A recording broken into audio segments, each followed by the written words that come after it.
Dear Kuya Bono, hindi ako mahusay sa pagsusulat at hindi rin ako tapos ng kolehiyo kaya na po ang bahalang mag-ayos na itong kwento ko. Basta ang alam ko lang, kakaiba itong kwento ko. Tawagin mo na lang akong Fatima, originally from Maguindanao. Needless to say, Muslim po ako at ang karamihan ng mga tauhan ng kwento ko. Noon ay sobrang conservative ang pagka-Muslim ko pero ngayon ay medyo nabago na rin ng modernisasyon. Kuya Bono, Iranon ang aming salita pero upang maintindihan ng lahat ay itatagalog ko na lang po at kapag hindi ko pa rin alam sa Tagalog ay i-English ko na lang at kapag mali pa rin ang English ko ay pasensya na kayo dahil hindi naman mataas ang aking pinag-aralan.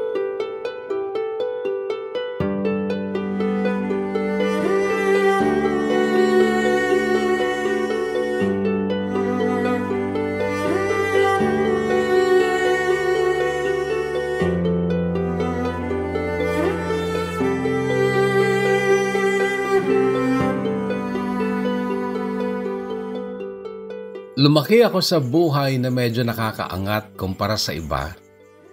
Kahit na other family lang kami ng aking ama.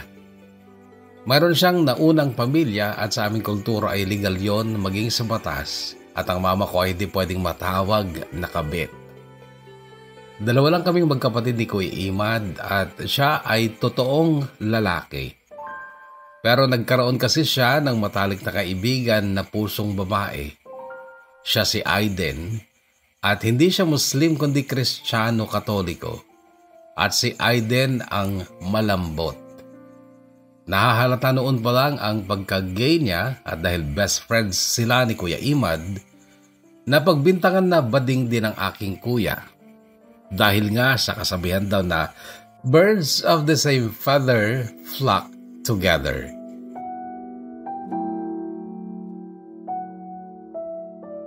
Grade 4 ako nun, Kuya Bono. Grade 6 na si Kuya Imad nung marinig ko ang sinabi ni Papa sa kanya. Mahal kita dahil anak kita. Pero mas gugustuhin ko pang makita kang bangkay kaysa makita kitang bakla.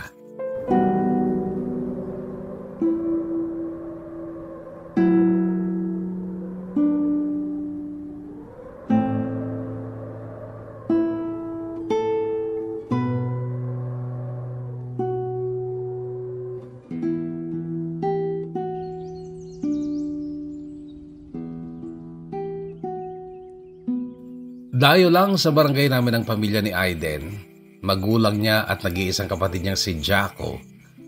Katapat lang ng bahay namin ang bahay na nabili nila. Kalsada lang ang pagitan. Naging kaklase pa ni Kuya Imad si Aiden noong grade 6 na sila at sila ay naging matalik na magkaibigan. Kaklase ko naman si Jaco pero hindi kami naging close dahil nga lalaki siya at may mga best friends akong Muslim din. Sila sina Hana at Naira. Si Naira, Kuya Bono, ay pinsang buo namin ni Kuya Imad. Hindi sa pagyayabang, Kuya Bono, kaming tatlo noon ang mga istariray sa klase dahil kami lagi ang nasa top. Lalo na ang pinsan kong si Naira na hindi bumababa sa top 1. Kung hindi transferi si Jaco, baka nalagpasan sana niya ako sa top 4 kasi magaling siya kaso tahimik lang at sobrang mahiyain pa. Hindi nga siya nagre-recite pero kapag tinawag siya ng teacher, nakakasagot siya ng tama. Hiyang-hiya nga lang na para bang lulubog siya sa kinatatayuan niya. Gwapo din si Jaco, Kuya Bono, kagaya ng Kuya Aiden niya, sana, kaya lang ay halata ng bakla si Aiden noon pa lang. Pilit lang niyang tinatago ang pagkabakla niya dahil lalo lang siyang mabubuli. Si Naira naman nung grade 6 na kami, hindi niya na nailihim sa amin na crush na si Jaco. Pero again, bawal ma-in love sa Kristiyano kaya't nanatiling sikreto naming tatlo ang pagka-fall in love ng pinsan kong si Naira kay Jaco. Kaya lang isang araw noon na hindi na napigilan ni Naira ang sarili niya noong galit na galit siyang kinumpronta ang bumuli kay Aiden. Magkasama kasi noon ang magkapatid na natural ipinagtanggol ni Jaco ang Kuya Aiden niya, pero pareho silang nabugbog. Galit na galit ang pinsan kong si Naira noon. Talagang humarang siya sa mga bully at pinagsisigawan niya ang mga ito. Nasira kasi noon ang gwapo at makinis na mukha ni Jaco. Sa totoo lang, sa lahat ng boys sa klase namin noon ay si Jaco ang pinakagwapo, pero wala siyang kadating-dating dahil sobrang tahimik at napakamahiyain pa. Pero ang mga negatibong katangiang yun ni Jaco ay hindi mahalaga sa pinsan kong si Naira kasi sa mukha ni Jaco sobrang napapahanga ang pinsan ko. Kaya lang ang paghangong yun ay hanggang doon na lang dahil sa pagkakaiba nga ng aming relihiyon.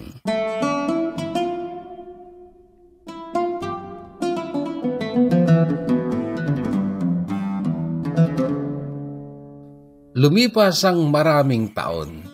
Sa kabila ng maraming iskandalo at pagsubok sa pagkakaibigan ni na Kuya Imad at Aiden, ay hindi sila napaghiwalay. Dumaan sa hindi mabilang na pasakit si Aiden sa kamay ng mga taong mapanghusga at mapanakit. Yun pa lang kasing pagtira ng isang Kristiyano sa lugar ng mga Muslim ay hindi na pangkaraniwan sa aming barangay.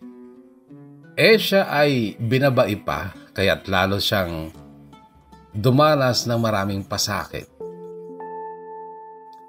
Sabi daw niya noon kay Kuya, para daw bangungot ang buhay niya.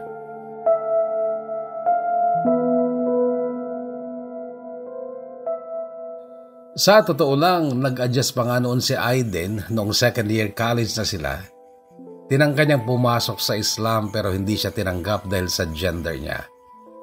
Kalat kasi sa barangay namin ang tungkol sa dating pagkatao niya. Dati kako kasi noong mag-college na sila, ay parang hindi na bakla si Aiden. Natutunan niyang gawing matigas ang kilos at pananalita niya.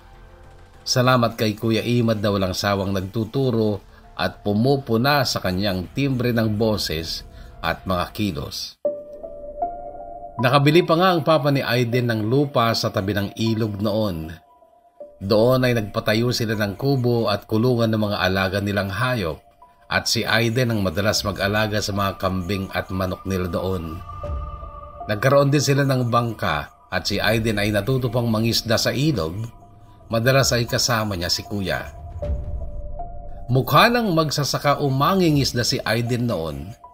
Nawala na ang dating maputi niyang balat, nasunog na ng araw, at ang dati niyang balingkinitang katawan ay tinubuan na rin ng mga muscle kagaya ng mga muscles ni Kuya Imad. Kung hindi mo kilala si Aiden, hindi mo na talaga iisiping pusong babae siya.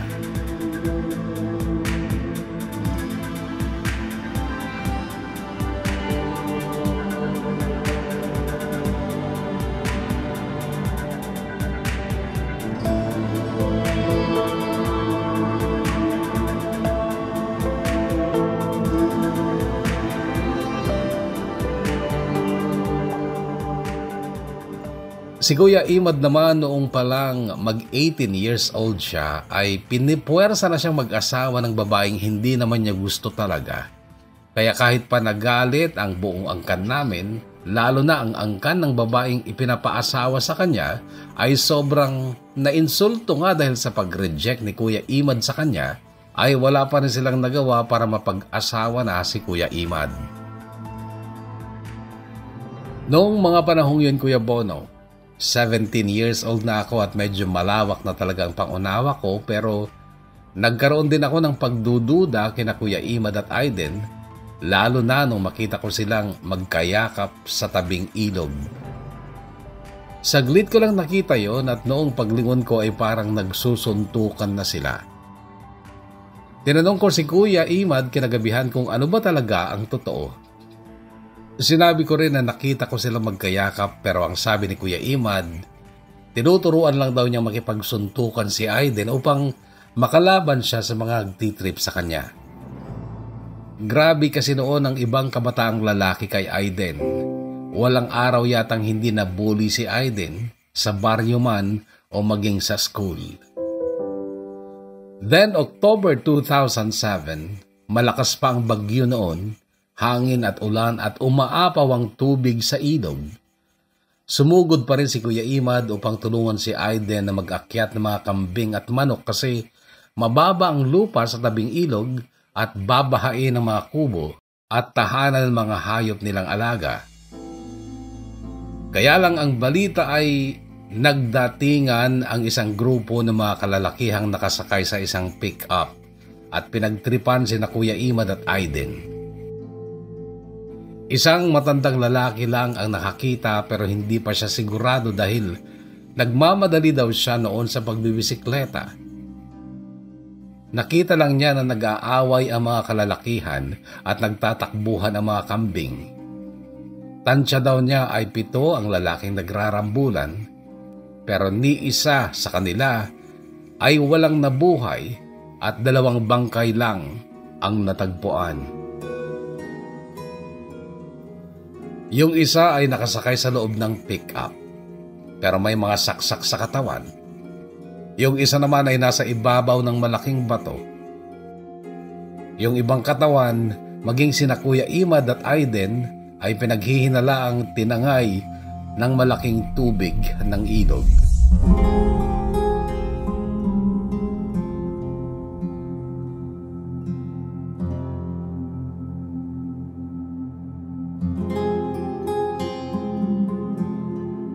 Nagtanim ako ng sama ng loob kay Papa noon dahil parang wala siyang pakialam sa nangyari kay Kuya Imad.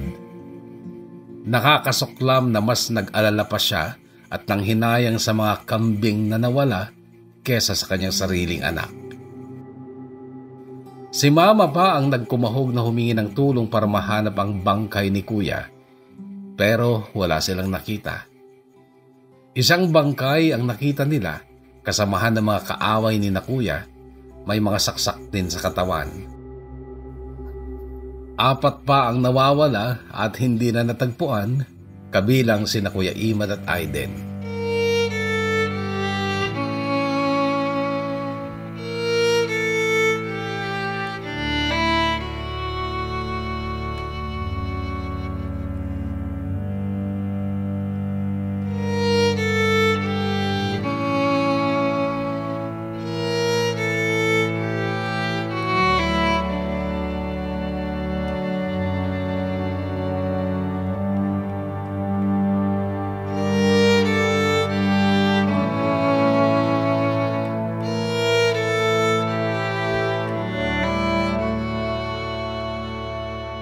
Samantala si Jaco at mga magulang niya noon ay sobrang nagluksa.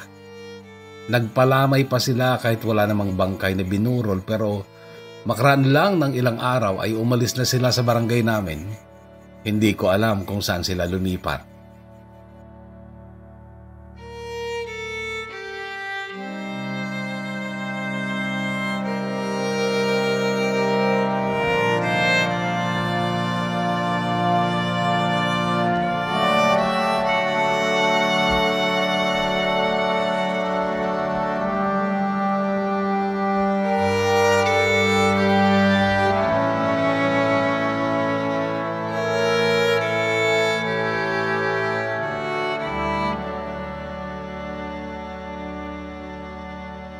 Ang taon na yon, 2007, ang pinakamasakit at pinakamabigat sa dibdib ko dahil sa nangyari kina Kuya.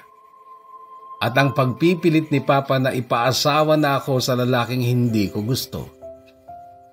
Oo, may kaya ang lalaking yon, mayaman pero 10 taon ang tanda sa akin at malaki pa ang tiyan. Nagmamakaawa ako nun kay Papa, Kuya Bono, umiyak sa harapan niya ng ilang beses pero hindi niya ako pinakinggan. Idinahilan ko pa ang pag-aaral ko. Nangako akong pagbubutihin ko at sisikapin kong tutulong ako sa mga negosyo niya pero hindi ako pinakinggan. Pilit niyang idinadahilan na hindi na daw inaasahan ng mga pangyayari kaya't mas mainam nang mapunta ako sa lalaking kaya kong bigyan ng karangyaan at seguridad.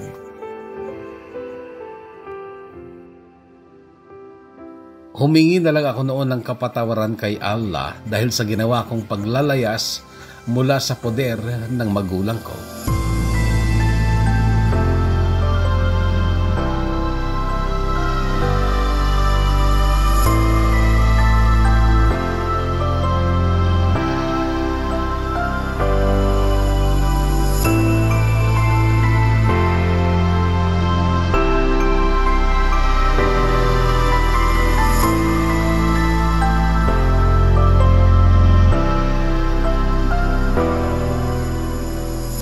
Nagpunta ako sa kaibigan kong si Isa sa Tacorong City, Sultan Kudarat. 3 lang silang nakatira sa bahay nila at puro pa sila babae. Biyuda na si Tita Amira na mama ni Isa. Mayroon silang pwesto ng dry goods sa palengke ng Tacorong kung saan ako tumulong na rin sa kanila. Tumira ako doon ng 2 taon at doon ko na rin nakilala ang lalaking una kong inibig. Siya si Irfan.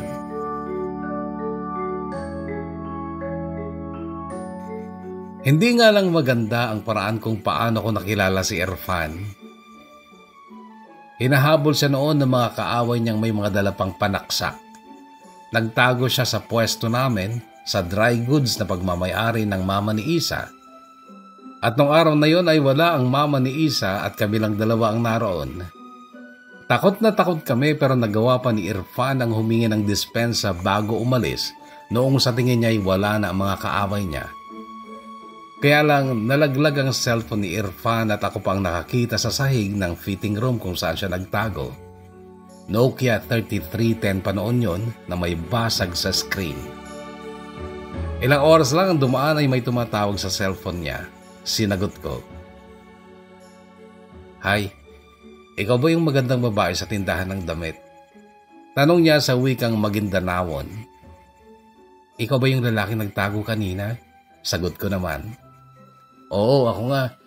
Sabi ko na nga ba, dyan ko nahulog ang cellphone ko eh.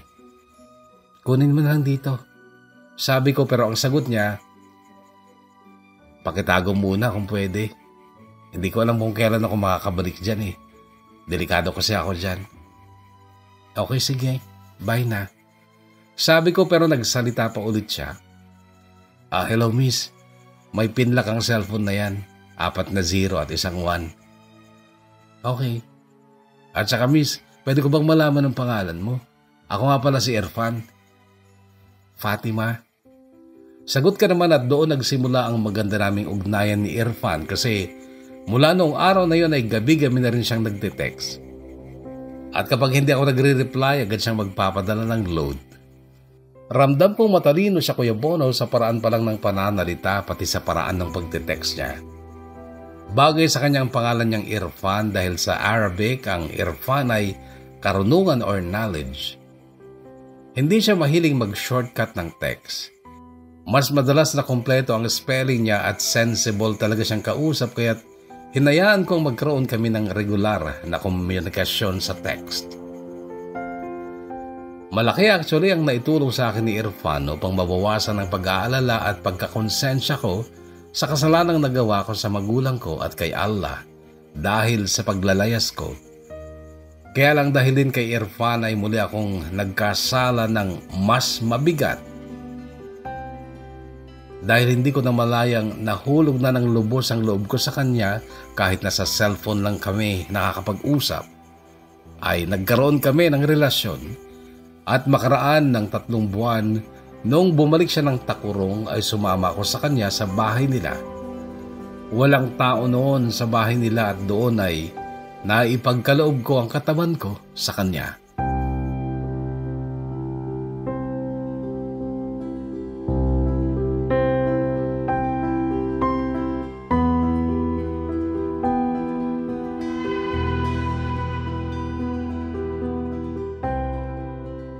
Noong panahong yon ay nag-aaral si Irfan sa Coronadal City. Nakatira siya sa lola niya na taga Coronadal. Graduating na siya noon sa kursong Civil Engineering. Noong muli siyang umuwi ng Tacorong, gusto ulit niyang may mangyari sa amin pero hindi na ako pumayag. Ipinagpilitan ko na pakasalan muna niya ako kung talagang hindi lang sex ang habol niya. Ang ginawa niya Kuya Bono ay inuwi niya ako sa bahay nila. Doon na raw ako titira at ang usapan namin ng mama at papa niya ay pakakasalan niya ako kapag nakagraduate na siya at may trabaho na siya. Mababait naman sila Kuya Bono pero hindi pumayag ang magulang niya na doon na ako tumira. Ipinagpilitan nila ang gusto nila na makausap muna ang magulang ko. Dahil doon Kuya Bono ay napilitan akong umuwi kasama ang mga magulang at lolo ni Irfan. Siyempre, kasama din si Irfan. Muling gumuhit ang galit ko kay Papa noon, Kuya Bono, dahil gusto pa rin niya akong ipaasawa sa lalaking gusto niya na matanda sa akin ng 10 taon. Umiyak ako noon at isinigaw ko sa harap ni Papa na hindi na ako malinis. May nangyari na sa amin ni Irfan. Sa harap ng magulang ni Irfan, Kuya Bono, ay binugbog ni Papa si Irfan. Umawat ako. Nagbakaawang tigilan niya na ang boyfriend ko, pero si Irfan mismo ang nagsabing hayaan ko lang si Papa, at maging magulang ni Irfan ay nanood lang na awang-awa sa anak nilang binubugbog ni Papa. Pagkatapos nun, Kuya Bono, ay nilapatan ko ng gamot ang mga sugat sa labi ni Irfan. Noon niya sinabing inaasahan daw niyang mangyayari yun at nakahanda siya dahil kasalanan talaga niya ang angkinin ako na hindi ba kami kasal. Ganon din ang pananaw ng magulang niya, kaya hindi sila nakialam at nanood na lang kahit na nadudurog ang puso nila sa pambubugbog ni Papa sa anak nila. Nagpasalamat pa nga sila, Kuya Bono, maging si Irfan, dahil pumayag din si Papa na magpakasal kami ni Irfan sa lalong madaling panahon kahit hindi pa graduate si Irfan. So yun, Kuya Bono, September 2008 ay naging legal kong asawa si Irfan.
July 2009, Kuya Bono, ay graduate na si Irfan at nag-OJT siya sa isang malaking bayan din ng South Cotabato. Hindi ko na lang babanggitin ang pangalan ng bayan dahil sa isang mahalagang dahilan. May isang araw na pinagbiyahe ako ni Irfan papunta doon upang dalhin ang kanyang transcript of records dahil nagpi-fill up na daw siya noon ng form para sa board exam. Dinala ko naman. Sinalubong niya ako sa bayan, gabi na noon, pero may dala siyang pick-up na siyang service nila sa construction. May ginagawa silang tulay noon sa isang malayong barangay. May sariling kubo si Irfan, hiwalay sa mga trabahador niya. Doon kami natulog, pero bago noon ay binili niya ako na pagsapit ng alas 5 ng umaga ay gumising ako at bumili ako ng gatas ng baka. May nagtitinda daw sa sentro ng barangay. Ipagtanong ko lang daw si Elisa. Paborito kasing almusal ni Irfan ang gatas at pritong dried fish. Wala pa kaming anak noon, Kuya Bono, pero suspetsa ko ay doon sa kubo na yon nabuo ang panganay namin. Kinaumagahan nga, alas 5 ay lumabas na ako ng kubo at tinungo ang sentro ng baryo. May ilang tao nang gising noon at sa akin nakatingin dahil bagong mukha ako, pero sa unang matandang lalaking pinagtanungan ko ay agad namang itinuro ang bahay ni Elisa. Malapit lang yun mula sa matandang nagturo sa akin at kaagad kong nakita sa loob ng rehas na gate ang mga bote ng gatas. Walang doorbell kaya't pumulot na lang ako ng bato na siya kong pinangbatingting sa rehas dahil walang tao noon sa labas. Bumukas naman ang pinto ng magandang ngunit maliit lang na bahay. Nara ang pintuang yon at maganda ang disenyo. Isang lalaki ang lumabas at hindi ako makapaniwala, Kuya Bono, dahil ang lalaking iyon ay ang Kuya Imad ko.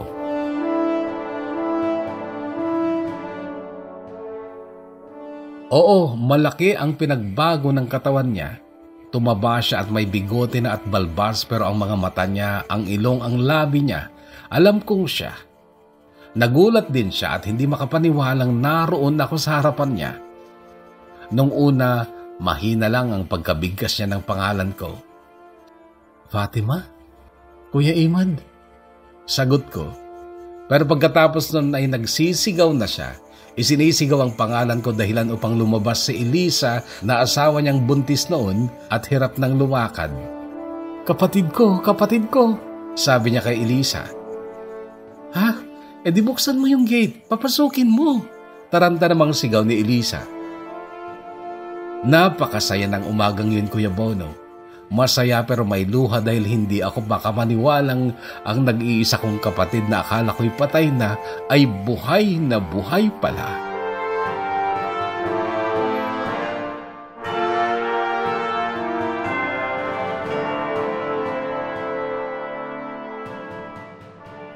Nagluluto din noon si Elisa ng almusal nilang pritong isda. Gusto nilang saluhan ko sila pero sinabi kong ipagluluto ko pa ang asawa ko. Sino bang asawa mo? Tanong ni Kuya. Engineer siya, si Irfan. Si Irfan? Suki namin yon. Bulalas ni Elisa. Talaga kapatid, ikaw ang misis ni engineer? Ang swerte mo naman, mabait si Engineer Irfan. Actually, hindi pa siya licensed engineer. Kukuha pa lang siya ng board exam. Kaya nga nandito ako dahil dinala ko yung transcript niya. Talaga? Fatima, kumusta si na mama? Okay sila kuya pero yun nga lang, akala talaga ni mama wala ka na. Fatima, siguro mas okay kung huwag mo munang sasabihin na buhay pa ako. Tatiming tayo. Alam mo naman ang sitwasyon ko, di ba? Actually kuya, hindi ko alam kung anong nangyari doon nung bagyo. Paano ko nakaligtas at si Aiden, nakaligtas din ba? Nasaan siya? Sunod-sunod kang tanong dala ng pagka-excited ko pero nangilabot ako sa naging sagot ng kuya ko. Wala na si Aiden, Fatima. Hindi ako nakapagsalita. Napatakip ang palad ko sa bibig ko habang nakatutok ang mga mata ko sa mata ng kuya ko. Bumuntong hininga siya bago muling nagsalita at may munting ngiti sa kanyang labi. Pero hindi ko makakalimutan si Aiden, Fatima. Kahit kailan. Napakatapang niya nun. Nung araw na yon na sinugod kami ng grupo ni Umar. Parang sinaniban ng kaluluwa ni Rambo si Aiden. Alam mo, Fatima, takot akong pumatay ng tao pero siya lang ang gumawa. Siya lahat ang Paano siya namatay, kuya? Sabad ko. Tinitigan niya ulit ako sa mga mata ko. Hinaplos ng hibag ko ang likod ni kuya. Hindi ko alam kung para saan yon. Nahulaan ko na lang na paraan ni Elisa na patigilan na sa pagkukwento si kuya. Kalimutan mo nang tungkol kay Aiden, Fatima. Isa lang tinitiyak ko sa'yo. Maligaya na siya kung nasaan man siya ngayon. Kasi natapos ng lahat ng paghihirap niya. Naanod na ng baha sa ilog ang lahat ng bangungot sa buhay niya.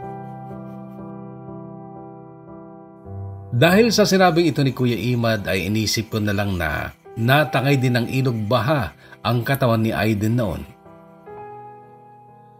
Buti nakalagtas ka, kuya. Akala talaga namin wala ka na. Oo, naanod ako at napadpad dito. Sabi niya tsaka masuyong tumingin sa mukha ni Elisa. Ang bagyong yon, ang baha, nagdulot ng magandang epekto sa akin dahil nakilala ko ang babaeng inilaan ng Panginoon sa akin. Noon ay dinahop ng kamay niya ang palad ni Elisa. Matamis ng ngiti ang sumilay sa labi ng hipag ko. Kasal na kayo? Tanong ko. Halos sabay silang sumagot ng oo, pero dinugtungan yun ni Kuya Imad ng kasal kami sa Kristiyano Katoliko. At wala akong pagsisisi, Fatima. Wala ding pag-uusig sa konsensya ko. Kung nalulungkot man ako minsan ay kapag naiisip ko lang si Ama, alam kong magagalit siya pero natatandaan ko nung bata pa ako. Sinabi niyang okay lang sa kanya kung mamatay ako, wag lang akong Huwag lang akong maging kagaya ni Aiden. Narinig ko yun, kuya. Bakit ganoon si Ama, Fatima? Ako, magiging ama na rin ako pero isipin ko pa lang na magdudusa yung anak ko sa pagsunod sa kagustuhan ko, nahihirapan na ako. Huwag mo na siyang isipin, kuya. Mabuti pa, ihatid mo na lang ako sa barracks para maipakilala kita ng maayos sa asawa ko. Kilala ko na siya, di ba? Suki namin siya. Sagot niya sa akin pero siniko siya ni Elisa. Samahan mo na. Ay pero teka, ibabalid ko lang yung ibang pritong isda para hindi ka na magluto ng ulam niyo ni Engineer.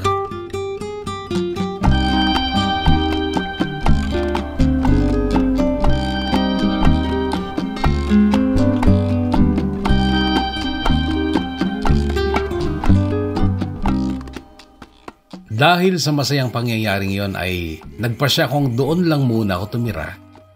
Nagsama kami ni Irfan sa kanyang kubo sa project site. Umuwi lang ako nung kailangan na mag-take ng board exam si Irfan sa Davao City. Pero nung araw na yon na uuwi na kami sa Tacorong ay dumating si Kuya sa project site at hinila niya ako upang makapag-solo kami sa pag-uusap. Fatima, may aaminin ako sa iyo pero umaasa ako na tayo lang din ang makakaalam. Ano yun, kuya? Buhay si Aiden. Pero hindi na Aiden ang pangalan niya kundi Aidana na. Saglit akong narito noon pero napangiti din ako nung mapagtanto kong pangalan lang ang nabago kay Aiden. Aiden naging Aidana. Nagladlad na siya, kuya. Nasaan siya? Ayoko ng salitang yan, Fatima. Nagladlad. Mas gusto kong sabihin na inilabas lang niya ang totoong siya. Nasaan nga siya, kuya? Gusto ko siyang makita. Mahirap mangyari yan sa ngayon, Fatima, dahil nasa abroad na siya kasama ang pamilya niya. Pero sa huling sulat niya, sinabi niyang uuwi siya para magbakasyon. Pupuntahan ka na lang namin kapag nangyari yan, Fatima.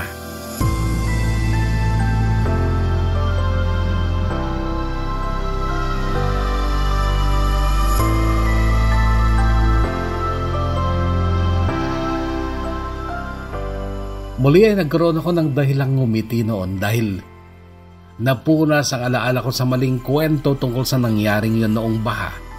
At hindi lang pala si Kuya Imad ang nakaligtas kundi maging si Aiden. At pareho silang nasa magandang sitwasyon. Hindi nga lang makauwi sa amin dahil sa takot nilang baka dakpin sila ng otoridad at muli lang dumanas ng kaguluhan at problema.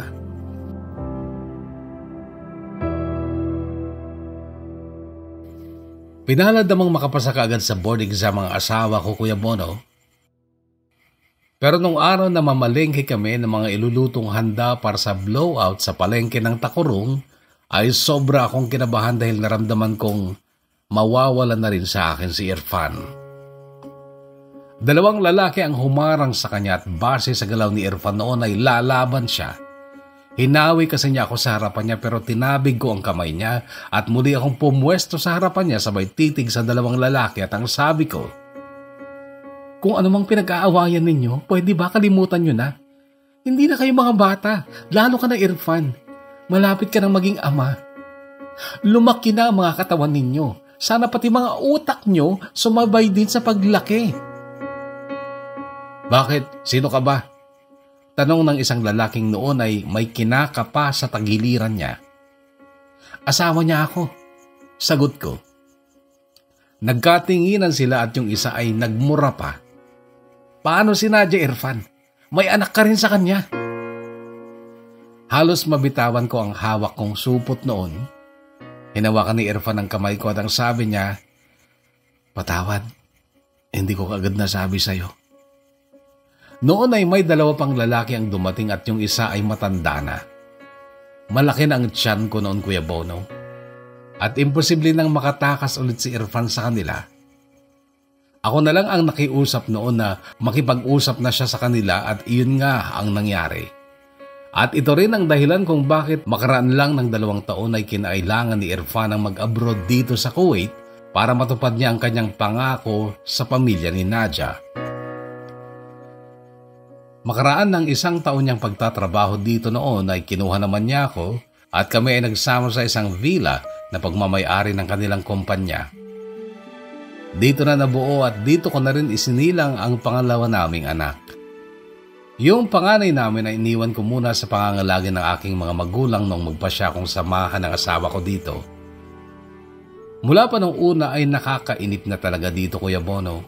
Pero dahil lang sa gusto kong samahan ng asawa ko, patuloy na mapagsilbihan ay nagpunta nga ako dito. Kahit na wala akong trabaho kundi ang pagsilbihan lamang siya. Nagkaroon na rin ako ng mga kaibigan dito na mga Pilipino pero may mga trabaho kasi sila. Tuwing Biyernes lang kami madalas nakakapagsama-sama. Noong una, Kuya Bono, ay konti-konti lang ang naiipon namin dahil 1/3 ng sweldo ni Irfan ay pinapadala niya kay Nadia, ang babaeng una niyang nabuntis. Mahigit 1 taon niyang ginawa yon dahil yon ang naging usapan nila ng partido ni Nadia. Pero nung mag-asawa na si Nadia, lumiit na ang padala ni Irfan at para na lang yon sa anak niya.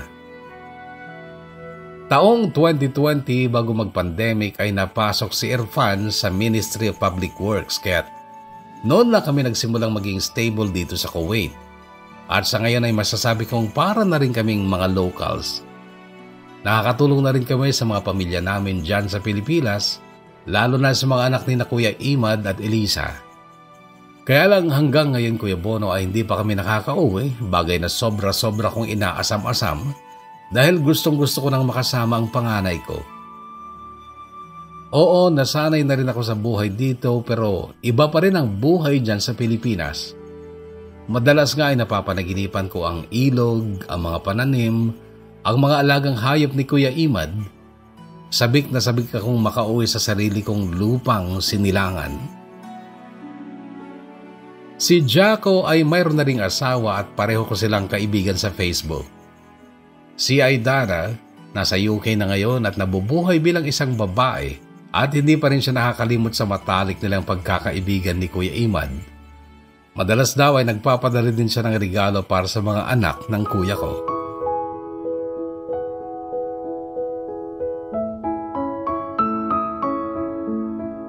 Silang dalawa actually, Kuya Bono, ang dahilan kung bakit naisipan kong ibahagi ang kwento ko. Ang kanilang pagkakaibigan sa kabila ng maraming pagsubok at pagkakaiba pa ng relasyon noon ay hindi nabuwag at nanatiling matibay hanggang ngayon. Bumalik na rin kasi sa Islam si Kuya Imad dahil yon ang naging kondisyon ng aming papa, ang aming ama, upang muli siyang tanggapin. Bumalik naman si Kuya sa aming relasyon pero hindi nasira ang pagkakaibigan nila ni Aidana at sa tingin ko ay malinaw na ring nakikita ni Papa ang kahalagahan ng pagkakaibigan maging ano pa ang kultura o relihiyon. Hanggang dito na lang, Kuya Bono, at pasensya na ulit kung napahaba ng husto at naging magulo ang pagsusulat ko. Gumagalang at nagpapasalamat, Fatima.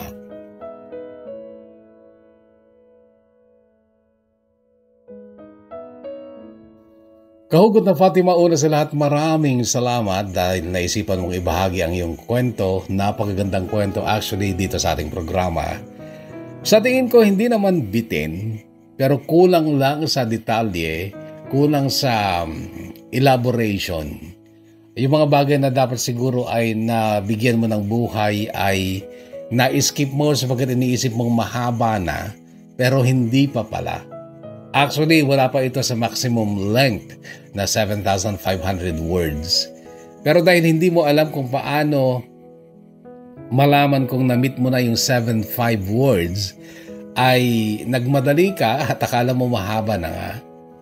Kailangan kasi ay gumamit kayo ng app na Excel sa inyong mga cellphone o kaya naman sa inyong mga laptop or computer. Gamitin ng Word upang sa ganun sa ilalim kasi nito nakikita nyo kaagad kung ilang words na ang naitatype ninyo.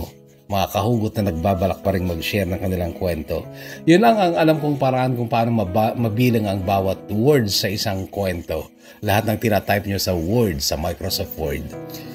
Anyway, gaya ng sabi ko ay hindi naman bitin. Kulang lang sa detalye pero napakaganda pa rin at naibigay mo naman sa amin yung motibo mo ng pagpapadala ng kwento. Sabi mo nga yung kahalaga ng friendship kahit maging ano pa yung relihiyon at kultura, pagkakaiba sa pagitan ng dalawang tao. And I think yan ay kasalu-saludo sa kuya mo at kay Aidana.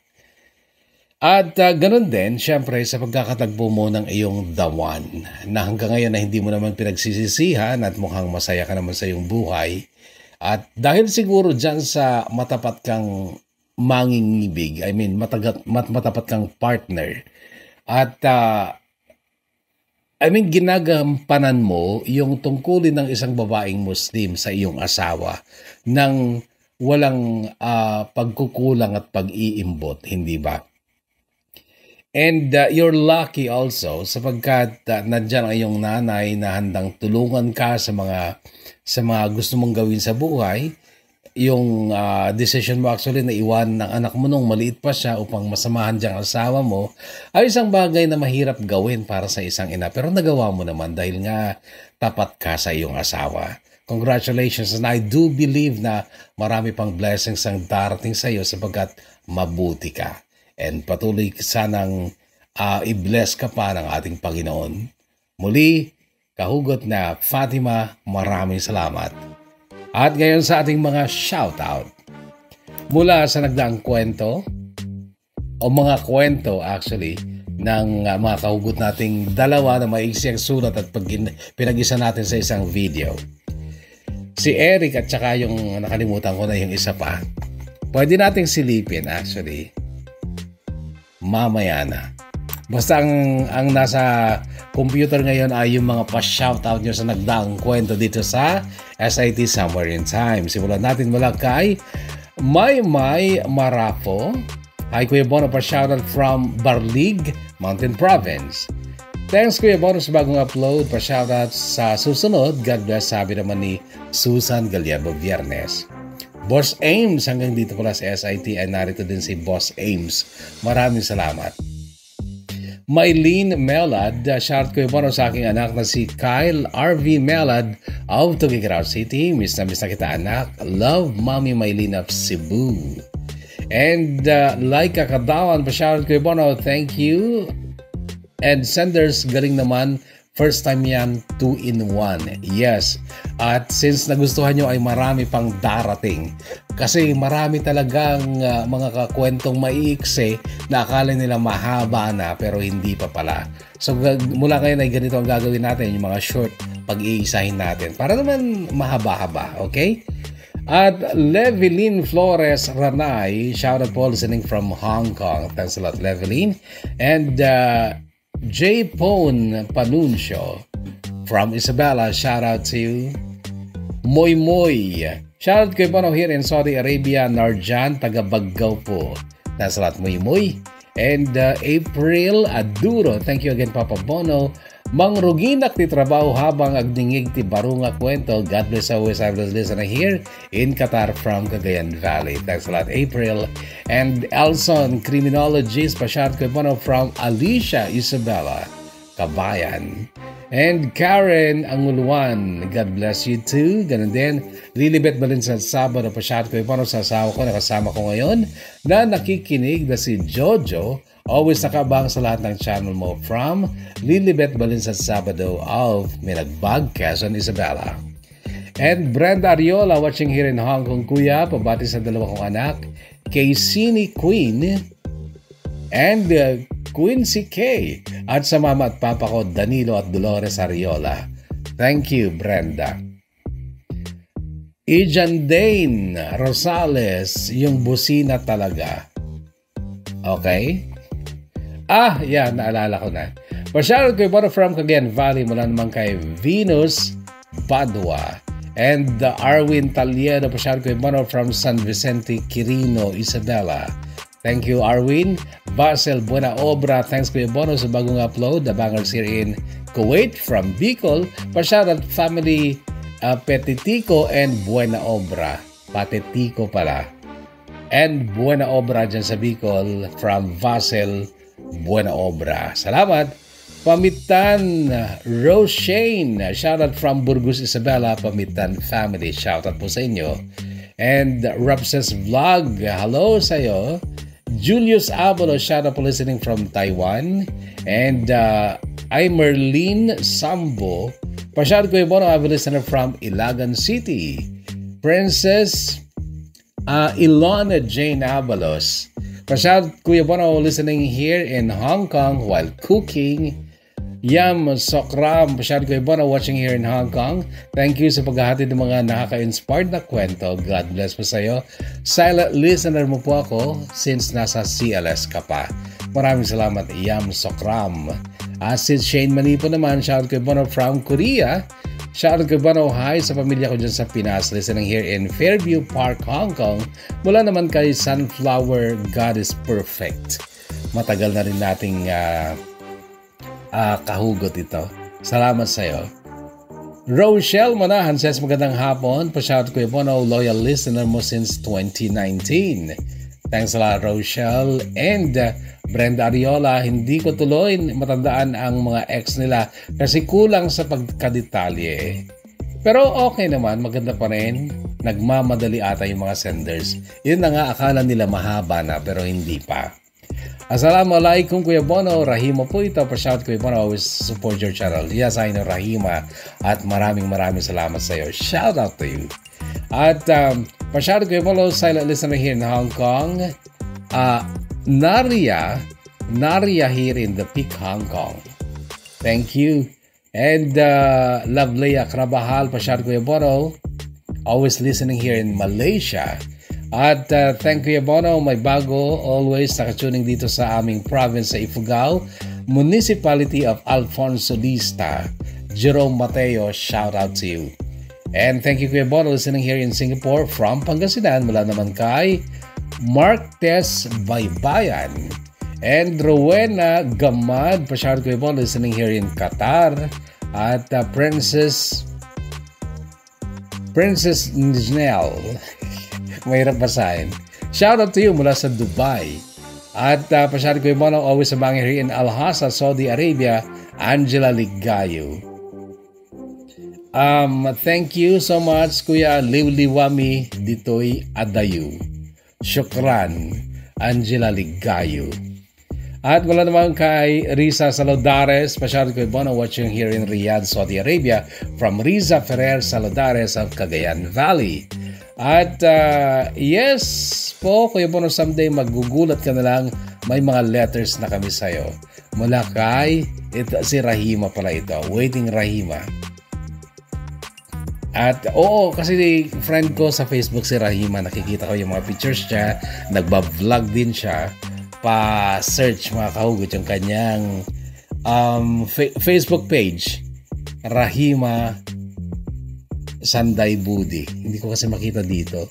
Later, ipopromote ko din yung Facebook page Rahima. At may mga anak siya sa mga pictures niya and videos, pero wala akong nakikitang tatay. So, sa tingin ko ay inassume ko lang na baka single mom siya. Siya ba yung nagsabi sa akin na mabuting asawa ang isang Muslim kung hindi niya hahayaan na ang kanyang misis ay mag-a-abroad para buhayin ang kanilang pamilya o makatulong sa pamilya. Ibig sabihin, once na pinayagan mo yung misis mo na mag-abroad, Muslim kayo, ay hindi okay yung asawa mo. And she's there. Nasa abroad siya. Isang OFW at yung kanyang pamilya ay nasa Pilipinas. So I really believe, actually lahat ng OFW, lalo na yung mga domestic helper, ay may magagandang kwento na hindi lang nila ma-share sapagkat kulang sa oras at kulang sa talento sa pagsusulat. But I believe lahat ng OFW, lalo na sa mga domestic helpers, may napakahalagang dahilan kung bakit sila nandyan. So, we'll wait for your story, Rahima, okay?